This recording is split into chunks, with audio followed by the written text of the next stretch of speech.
young black bride was left at the train station until a little boy ran up and called her mama. The trembling girl clutches her worn carpetbag as the desert wind whips around the platform, scanning desperate eyes across a sea of unwelcoming faces. The townsfolk whisper with cruel satisfaction, another fool-colored woman abandoned by her mail-order groom, destined for the next train back east in shame. But the weathered station master emerges from the shadows, his jaw tight with knowledge that will shatter everything she believes about why she came here. His dead brother's final wish now rests entirely in his reluctant hands, and the innocent child waiting at home will either find the mother he was promised or lose the last hope keeping his broken heart beating. Will this stranger's arrival destroy what remains of their fractured family, or fulfill a dying man's desperate gamble to save them all? Before we continue, comment where you are tuning in from. Perhaps we will publish a story there. The train car reeked of sweat and tobacco. Elise Johnson pressed her face against the grimy window as the Nevada desert stretched endlessly before her. Her fingers traced the worn edges of Thomas Carver's letters in her lap. Each word promised love, family, and a fresh start in Dusty Creek. The passenger across from her shifted uncomfortably. His wife whispered something behind her gloved hand. Elise caught fragments. Something about her kind traveling to places they didn't belong. She pulled her shawl tighter and focused on the letters. Thomas wrote about his general store, his 7-year-old son who needed a mother, and dreams of building something lasting together. He never mentioned her race mattering in his frontier town. Perhaps things were different out west. The conductor's voice boomed through the car. Dusty Creek Station, next stop. Elise's stomach twisted. She gathered her carpetbag and her mother's Bible, the only possessions left from her old life in Virginia. After the church ladies who raised her passed away, she had nothing. No family, no prospects, no future. Thomas's proposal had been an answer to desperate prayers. The train screeched to a halt. Dust swirled across the platform as passengers disembarked. Elise stepped onto the wooden planks and searched the crowd for Thomas's face. She had memorized every detail from his photograph. Tall, kind eyes, a gentle smile beneath his mustache. But Thomas was nowhere to be found. The crowd thinned as families reunited and travelers continued their journeys. Elise stood alone on the platform, her heart sinking with each passing minute. Whispers drifted from the remaining onlookers. Look at that. Poor thing got herself abandoned. What did she expect coming all this way? Should have stayed where she belonged. A woman in a faded bonnet shook her head. Shame, really. But mail-order arrangements don't always work out. Elise's cheeks burned. She clutched her carpetbag tighter and tried to maintain her dignity. Perhaps Thomas was simply delayed. Surely there was an explanation. The station office door creaked open. A tall man emerged, his boots heavy on the wooden steps. He wore a conductor's cap and moved with reluctant purpose. His eyes found hers immediately. Miss Johnson? Relief flooded through her. Yes. Are you Thomas? The man's expression darkened. No, ma'am. I'm James Carver, Thomas's brother. Something in his tone made her stomach clench. Where is Thomas? Is he delayed? James removed his cap and ran a hand through his dark hair. The gesture reminded her painfully of Thomas's photograph. Miss Johnson, I'm afraid I have difficult news. The words hit her like a physical blow. Thomas was dead. Pneumonia had taken him 3 weeks ago. The letters she treasured, the promises of love and family, the dreams of a new life, all of it built on a foundation that no longer existed. James showed her the stack of letters Thomas had kept. Her own words, filled with hope and affection, tied with a blue ribbon. Beside them lay unfinished drafts in Thomas's careful handwriting. Letters he had planned to send but never could. He spoke of you often, James said quietly. Especially to Sammy. That's his boy. My nephew. Elise's vision blurred. She was stranded in a hostile town with no money for a return ticket, no family waiting for her anywhere. The cruel whispers of the townspeople echoed in her ears. What am I supposed to do now? The words escaped before she could stop them. James shifted uncomfortably. I suppose you could wire someone back east, for train fare. There's no one to wire.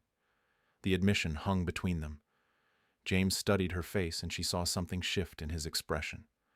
Perhaps pity, perhaps responsibility. Whatever it was, she hated needing it. There might be another option, he said slowly. Thomas left some arrangements. Legal matters that need sorting.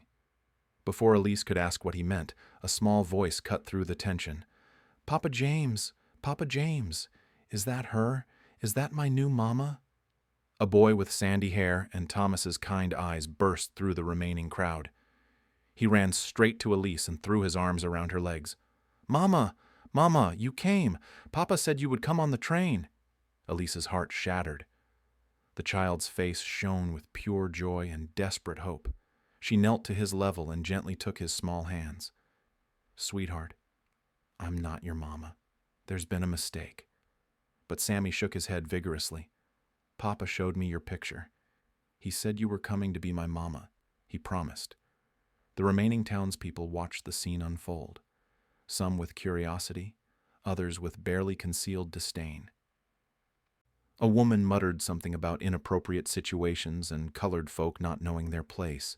James cleared his throat. Sammy, Miss Johnson just arrived. She needs time to understand everything. The boy's lower lip trembled. But Papa promised. He said I'd have a mama again. Elise felt something crack inside her chest. This child had already lost one mother. Now his father's death had stolen his second chance at maternal love. She looked up at James. These arrangements Thomas made, what exactly did he arrange? James met her gaze. In his eyes, she saw the same struggle she felt, the weight of a dead man's promises and a living child's needs. Perhaps we should discuss this privately, he said. You can stay tonight, in the spare room, until we figure things out. The offer came reluctantly, but Elise heard something else beneath his words, a recognition that Thomas's death had bound them together whether they wanted it or not. James's house sat on the edge of town, a modest wooden structure with a sagging front porch. Elise followed him inside, Sammy clinging to her hand with desperate determination. The boy refused to let go, as if physical contact might make his father's promise real. The interior was sparse but clean. A kitchen table, 2 chairs, and a stone fireplace that had seen better days. Dust covered most surfaces except for a small area around the stove where James clearly prepared his meals. The spare room is through there, James said, nodding toward a narrow door. It's not much. Elise peered inside, a single bed, a washstand, and a window that looked out toward the desert. It was more privacy than she'd had on the train, more shelter than she'd have sleeping under the stars. Thank you. Sammy tugged on her skirt. Mama, are you hungry? Papa James makes good beans. Sammy, stop calling her that, James said sharply. Miss Johnson isn't your mama. The boy's face crumpled. Elise knelt beside him and smoothed his hair. Something maternal stirred in her chest. She'd helped care for younger children at the church back in Virginia. The instinct came naturally. How about I help Papa James with supper? Would you like that? Sammy nodded eagerly. James looked uncomfortable with the arrangement but didn't protest. Elise rolled up her sleeves and surveyed the kitchen. The beans were burnt to the bottom of the pot. The bread had gone stale days ago. She found flour and a few eggs. Her hands worked automatically, kneading dough the way the church ladies had taught her. Within an hour, fresh biscuits filled the small house with warmth and the promise of a real meal. James watched her work with growing surprise. You don't have to do this. Everyone has to eat. Sammy chatted endlessly through dinner. He told her about his father's store, his missing tooth, and the stray cat he'd been feeding behind the schoolhouse. James ate in silence, but Elise caught him observing her interactions with the boy. When Sammy yawned over his empty plate, Elise automatically reached for him. Time for bed, little one. She tucked him into his small cot in the corner of the main room. His eyes drooped as she smoothed the quilt around his shoulders. Without thinking, she began humming an old hymn her mother used to sing. "Will you be here when I wake up?" Sammy whispered. Elise's throat tightened. "We'll see. Papa said my new mama would never leave. He promised." After the boy fell asleep, James poured 2 cups of coffee. They sat at the kitchen table while shadows lengthened outside the window. The silence stretched between them until James finally spoke. "Thomas left a will." Elise set down her cup. "A will?" "He named you as beneficiary of his general store." The words hit her like cold water. "That's impossible. We never even met." James reached into his shirt pocket and withdrew a folded document. Official seals and legal language covered the pages. Elise read slowly, her disbelief growing with each line. "There's a condition," James continued. "You have to remain in town for 6 months to claim the inheritance. Otherwise, it goes to his creditors." Elise stared at the papers. A general store, property ownership, the possibility of real independence in a world that offered women like her few opportunities. It was beyond anything she dared imagine. Why would he do this? He barely knew me. Thomas was always peculiar about people. Said he could judge character from letters. He kept all yours. Read them to Sammy sometimes. Heat rose in Elise's cheeks. Those letters contained her deepest hopes and fears, her dreams of family and belonging. Thomas had shared them with his child like bedtime stories. "The store's in debt," James warned. "Hasn't turned a profit in months. You might be inheriting more problems than solutions." But Elise's mind was already racing. She'd helped manage supplies for the church. Knew how to stretch budgets and negotiate with vendors. The skills were there if she could convince people to let her use them. A sharp knock interrupted her thoughts. James opened the door to reveal 3 men in suits. The leader was tall and silver-haired with calculating eyes. Behind him stood a shorter man with nervous gestures and a third figure who seemed to take notes on everything. "Mayor Holloway," James said stiffly. "Gentlemen." The mayor's gaze swept past James to land on Elise. His expression hardened. "We need to discuss this alleged will, James. There are serious questions about its legitimacy. It's perfectly legal. Thomas had it drawn up proper. By whom? No lawyer in this town prepared that document. And the idea of property changing hands to someone with no standing in our community raises significant concerns." The banker stepped forward. "Morton's the name. First National Bank. We hold the mortgage on that store. Any transfer of ownership requires our approval." Elise stood slowly. 3 pairs of eyes fixed on her with undisguised hostility. She recognized the look. The same dismissive contempt she'd faced her entire life, but sharper now because she represented something they feared. Change. "The will is valid," she said quietly. "Thomas Carver had every right to dispose of his property as he saw fit." Mayor Holloway's smile was thin and cold. "Property rights are complex matters, Miss Johnson, especially for people unfamiliar with our local customs and laws. Perhaps it would be best if you returned to wherever you came from." "We could arrange transportation." "That won't be necessary." The words surprised even Elise. But as she spoke them, certainty settled in her chest. Thomas had given her a chance. A real chance at something better than charity and dependence. "I intend to honor Thomas's wishes and claim my inheritance." The temperature in the room seemed to drop. Mayor Holloway exchanged glances with the banker. The note-taker scribbled furiously. 6 months is a long time, Miss Johnson. Many things can happen. Many obstacles can arise for business owners who don't understand their place in the community." After the men left, James turned to her with troubled eyes. "You don't know what you're taking on. This town doesn't change easily." Elise looked toward the corner where Sammy slept peacefully. The boy had already lost too much. If she left now, he'd lose the promise of a mother too. Then maybe it's time someone taught it how. The general store stood like a wounded soldier on Main Street. Paint peeled from its weathered siding. The front window was cracked. Inside, dust coated everything like a gray shroud. Elise pushed open the door and stepped into her inheritance. Shelves sat half empty. What inventory remained was poorly organized and overpriced. She found ledgers buried under a stack of old newspapers. The numbers told a grim story. Thomas had been losing money for months.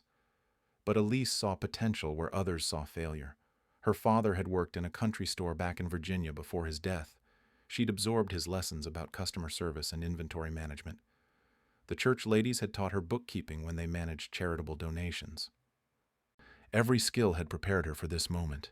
She rolled up her sleeves and began sorting merchandise. Farming tools went near the front where working men could find them easily. Household goods moved to eye level for busy wives. Luxury items that no one could afford went to the back or disappeared entirely. The first customer arrived before noon, a weathered rancher looking for horseshoe nails. Thomas had charged him 50 cents. Elise marked them down to 35 and threw in a handful of replacement screws. "Much obliged," the man said, surprised. "Haven't seen service like that in months." Word spread quickly in a small town. By afternoon, 3 more customers had stopped by, each left with what they needed at prices they could manage. Elise's father had taught her a simple truth.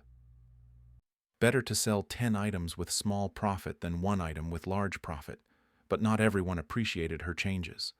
Mrs. Whitmore swept into the store with her nose already wrinkled in distaste. She examined the reorganized shelves like a general inspecting defeated troops. "I don't suppose you carry French perfume any longer?" Elise smiled politely. "I have lavender soap made locally. It's quite lovely and much more practical." "I see. And I suppose you'll be carrying more appropriate merchandise now." The words dripped with meaning. Mrs. Whitmore's gaze made it clear what she considered appropriate for someone like Elise to sell. After the woman left empty-handed, Elise found a note tucked under a bolt of fabric. The message was brief and unsigned. "Coloreds don't belong in business here." She crumpled the paper and threw it in the stove. Fear wouldn't build a successful store. Hard work would. Meanwhile, Sammy had attached himself to her, like a shadow. He appeared after school every day, eager to help sweep floors and stack inventory. The boy chattered constantly about his day, his friends, and his dreams for their future as a family. "When you marry Papa James, will you still run the store?" Elise nearly dropped the box of canned goods she was carrying. "Sammy, I'm not marrying anyone. I'm here to run the store. But Papa said families stay together. We're a family now, aren't we?" The hopeful innocence in his voice broke her heart. She knelt to his level and chose her words carefully. "Your Papa James is very kind to let me stay. But we're still figuring things out." That evening, she walked home to find James chopping wood behind the house. His shirt sleeves were rolled up, and sweat beaded on his forehead despite the cool air. He worked with methodical precision, each swing of the axe finding its mark. "Store's looking different," he said without stopping his rhythm. "Different how?" "Busier. Heard you sold more today than Thomas did all last week." Elise felt a flush of pride. People just want fair prices and good service. James finally stopped chopping and looked at her directly. "Some people. Others want you gone no matter what you do." He was right. She'd seen the hostile glances and heard the whispered conversations that stopped when she approached, but she'd also seen genuine customers who appreciated honest dealing. The challenge was building enough support to weather the storm.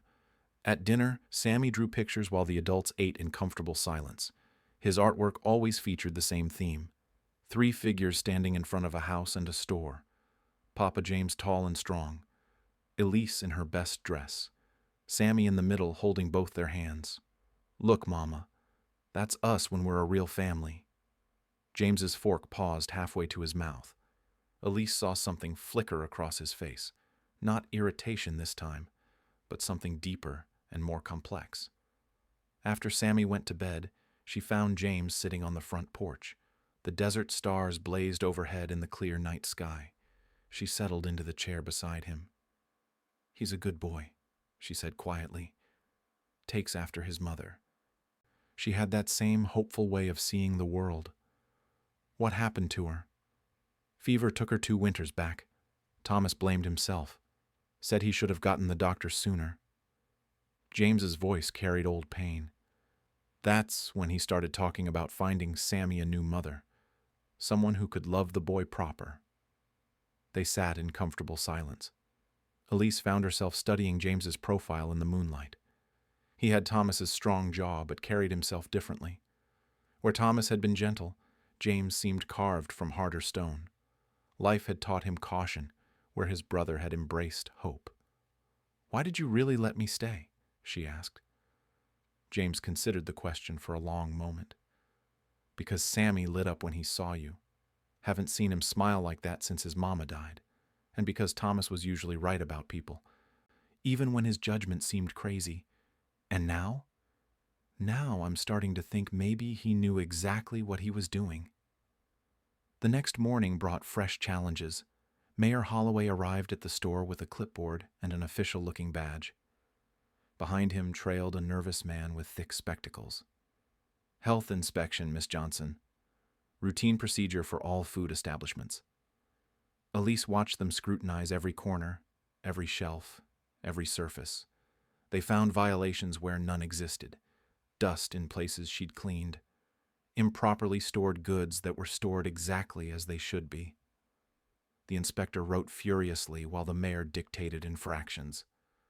"I'm afraid you'll need to address these issues immediately or face closure," the mayor announced with false sympathy.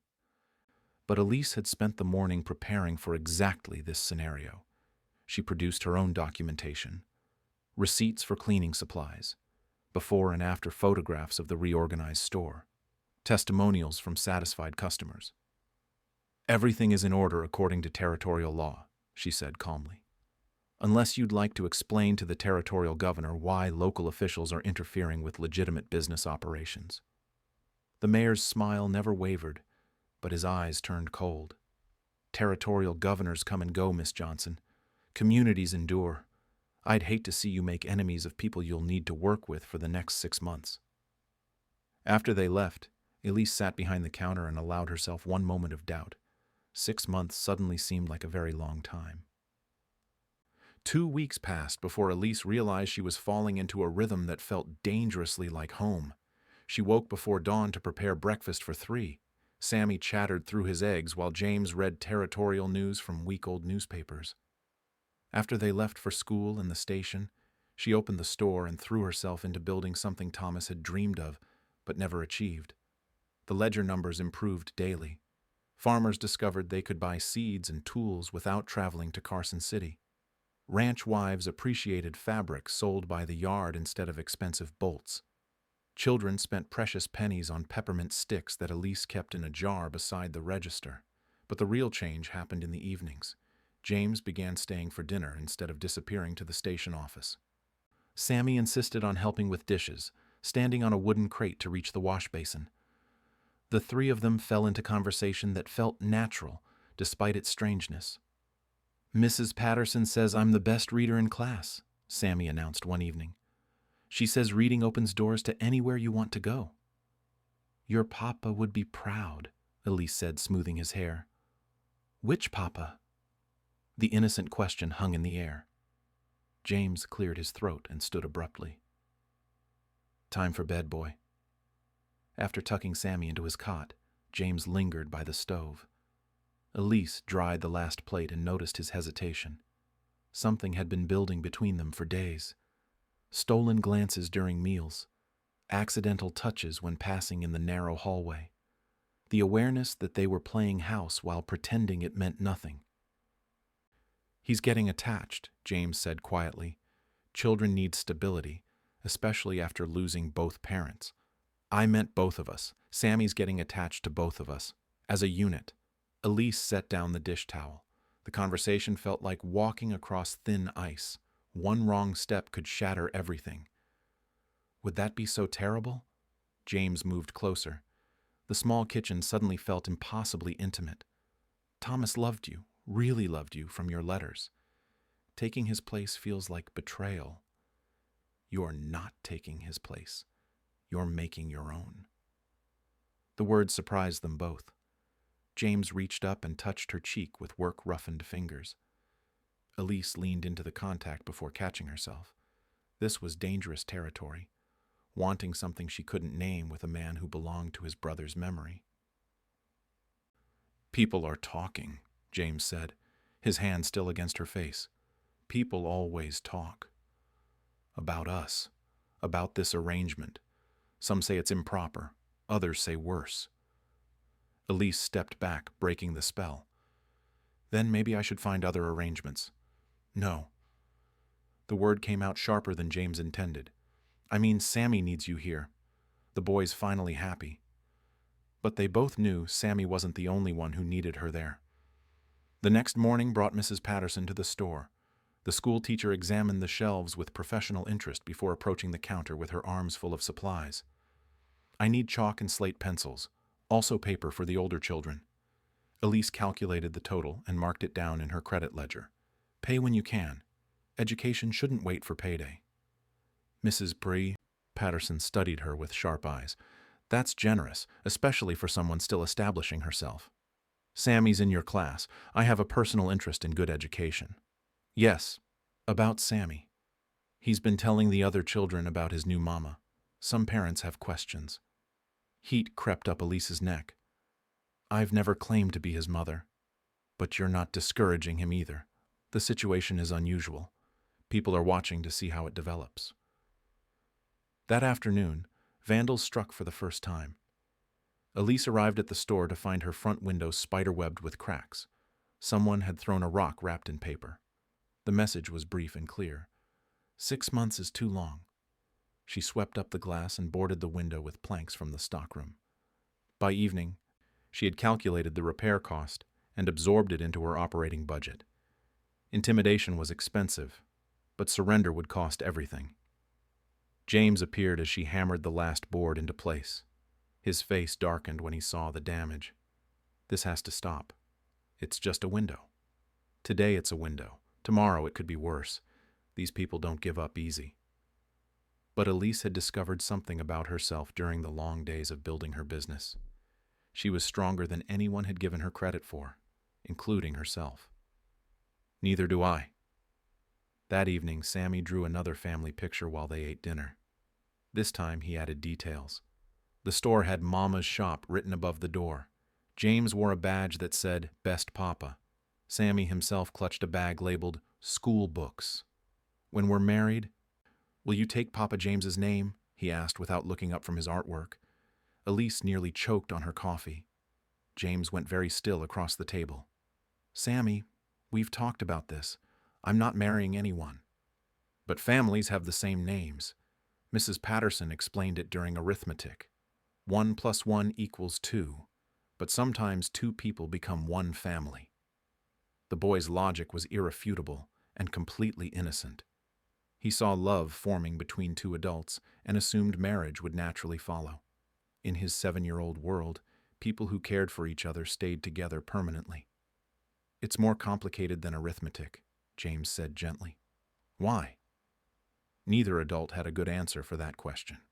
Later, after Sammy fell asleep, Elise and James sat on the front porch, listening to coyotes howl in the distance. The desert air carried the scent of sage and the promise of rain. "He's not wrong, you know," James said suddenly. "About what?" "About us. About this feeling like a family." Elise's heart hammered against her ribs. "James, I know it's wrong. I know Thomas loved you first, but I can't pretend I don't care what happens to you. Both of you. Caring and loving are different things." James turned to look at her directly. "Are they?" The question hung between them like a bridge neither dared cross. 6 months had seemed like such a short time when she first arrived. Now Elise wondered if it would be long enough to figure out what she really wanted from this strange new life. 3 months into her residency, Elise discovered Thomas's safe hidden behind a loose floorboard in the store's back office. The iron box required a key she didn't possess, but curiosity drove her to search through Thomas's personal effects until she found it tucked inside his Bible. The contents made her blood run cold. Financial records documented systematic theft from the town treasury. Mayor Holloway had been skimming funds meant for road repairs, school supplies, and emergency relief.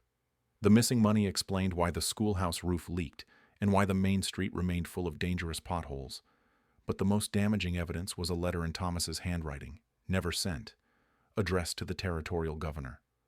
It detailed years of corruption and included specific amounts stolen from various municipal accounts.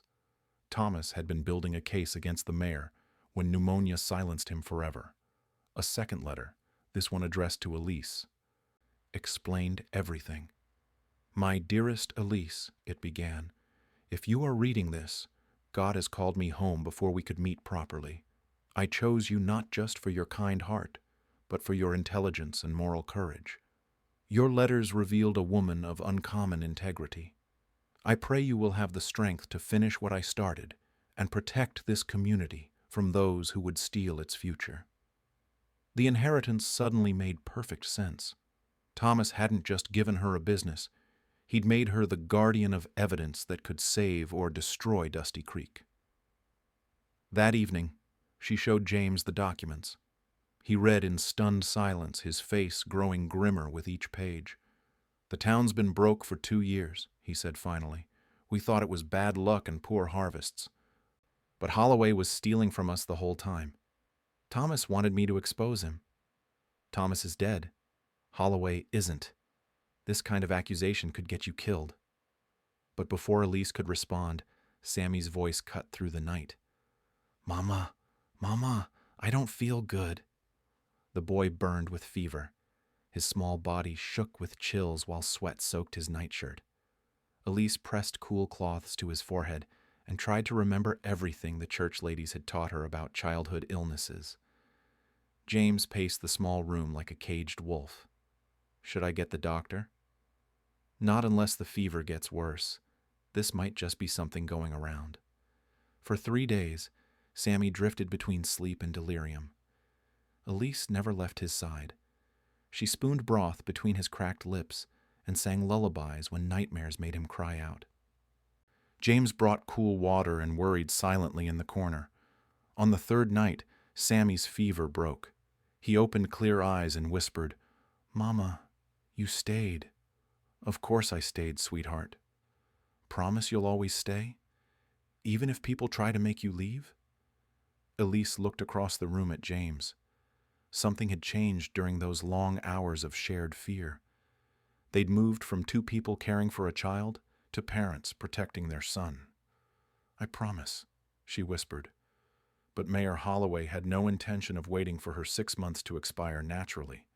The next morning brought false documents claiming Thomas had been mentally incompetent when he wrote his will. A parade of witnesses suddenly remembered him acting strangely before his death. Mrs. Whitmore testified that Thomas had seemed confused during their last conversation. The banker swore Thomas couldn't remember basic financial details. Even the doctor mysteriously recalled signs of mental decline he'd somehow failed to mention previously. "Tragic, really," Mayor Holloway announced to anyone who would listen. "Poor Thomas wasn't himself at the end. That will should never be honored. The store needs to go to someone who can manage it properly." Elise knew the someones he had in mind. His cronies would divide Thomas's property among themselves and bury the evidence of their crimes forever. The situation escalated when James received an ultimatum at work: support the mayor's version of events, or lose his position as station master. "They can't fire you for telling the truth," Elise said. "They can fire me for any reason they want. Jobs are scarce out here." That night, James sat on the edge of his bed with his head in his hands.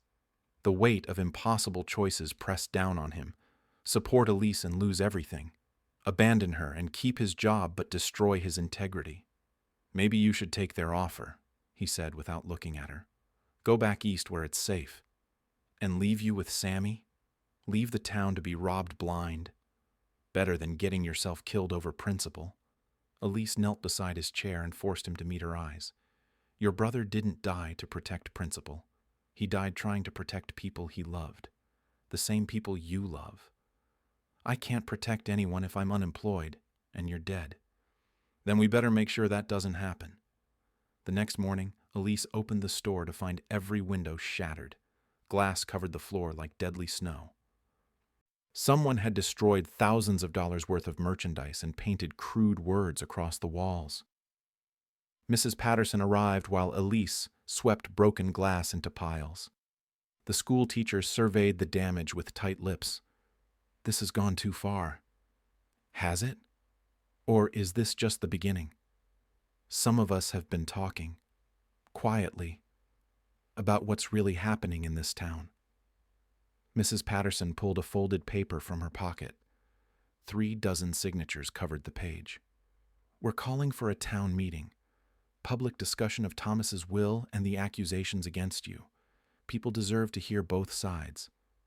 That afternoon, James came home early from the station. His badge was gone, and his face looked carved from stone. They fired me. Elise felt the last piece of their normal life crumble away. I'm sorry, this is my fault. No, it's not. It's theirs for being corrupt and mine for taking so long to grow a backbone. That evening, they sat around the kitchen table planning their next move. Sammy colored quietly in the corner, still weak from his illness but determined to stay close to his parents. The town meeting is tomorrow night, Elise said. It's our only chance to present the evidence before they force me out. Holloway won't let you speak. He controls the town council. Then I'll have to make them listen whether they want to or not. James reached across the table and took her hand. We'll make them listen. The word hit them both at the same time. We. Not her fight anymore, but theirs together. Are you sure? You could still walk away from this, find work in another town. James looked at Sammy, then back at her. I'm not walking away from my family. The word hung in the air between them. Family. Not Thomas's widow and his brother. Not a convenient arrangement. Not a temporary solution. Family. The town hall overflowed with bodies and tension. Every seat was taken, with more people standing along the walls.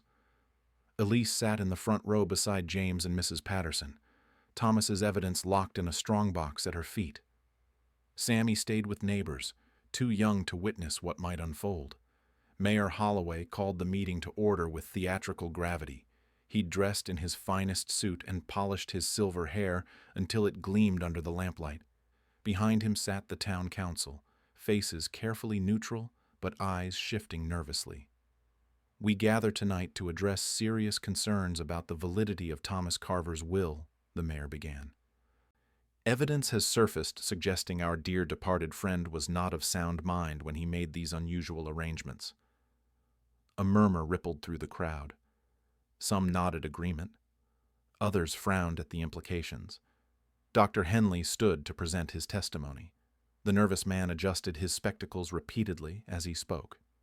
Upon reflection, I recall Thomas exhibiting signs of mental confusion in his final weeks. He seemed disoriented about dates and struggled with basic arithmetic. Mrs. Whitmore rose next, her voice dripping with false sympathy. Poor Thomas asked me the same questions repeatedly during our last conversation. He clearly wasn't himself. The banker Morton presented financial records showing alleged mistakes in Thomas's bookkeeping. Each piece of evidence built toward the same conclusion. Thomas Carver had been mentally incompetent when he wrote his will, leaving everything to a woman he'd never met. Under these circumstances, Mayor Holloway declared, the town council has no choice but to invalidate this questionable document. Miss Johnson will be provided with transportation back to Virginia, and the store will be sold to pay outstanding debts. Elise stood slowly. The hall fell silent except for the whisper of her skirts and the creak of floorboards under her feet.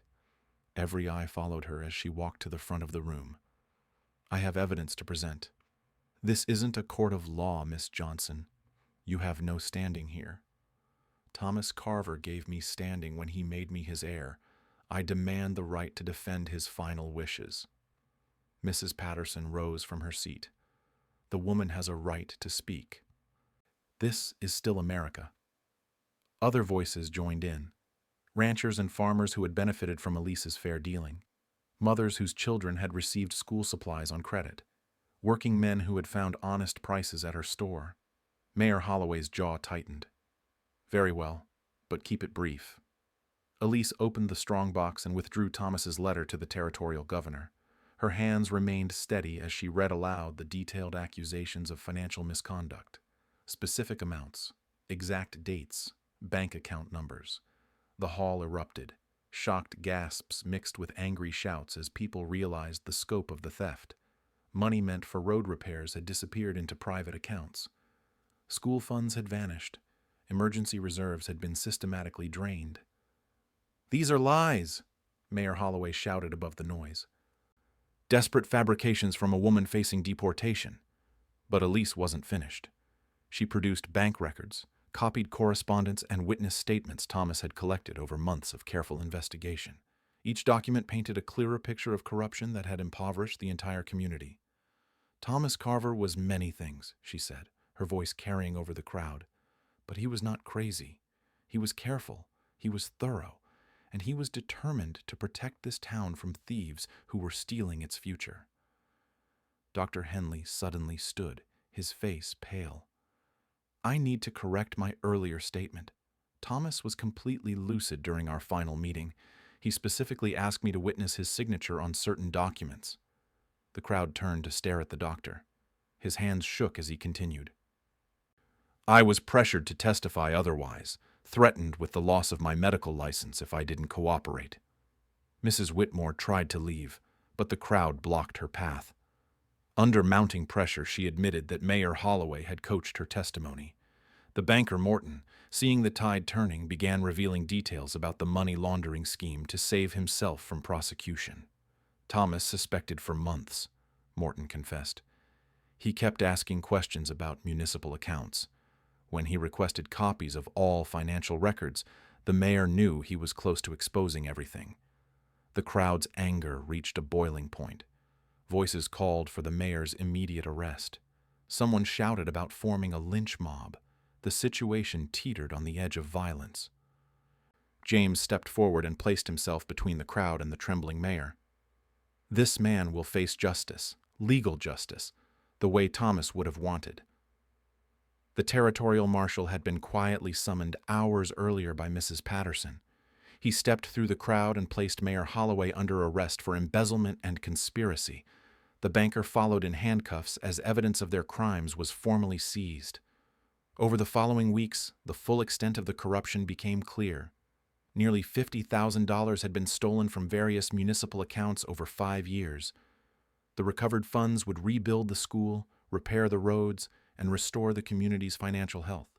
Elise's right to inherit Thomas's store was unanimously confirmed by the town council. But more importantly, her place in the community was secured through respect rather than legal documents. On a warm evening 6 months after her arrival, James Carver asked Elise Johnson to marry him. Not from obligation or convenience, but from love that had grown naturally in the soil of shared purpose and mutual respect. They married in the church with Sammy as ring-bearer, beaming as he finally got the family he'd been promised. Mrs. Patterson served as matron of honor. Half the town attended the ceremony, including many who had initially opposed Elise's presence. The general store thrived under their joint management. James handled shipping and receiving, while Elise managed sales and customer relations. They expanded into mail-order business, serving ranches and mining camps throughout the territory. Sammy grew into a confident boy who excelled in school and took pride in his parents' accomplishments. He never forgot that his mama had chosen to stay when she could have left, or that his papa had chosen love over fear when it mattered most. Years later, when new arrivals stepped off the train looking lost and uncertain, Elise would remember her own arrival. She made it her business to offer guidance to anyone seeking a fresh start in the desert town that had become her home. Thomas's final gamble had paid off in ways he never could have imagined. His carefully chosen bride had indeed saved his son, exposed the corruption threatening their community, and built the loving family he had dreamed of but never lived to see.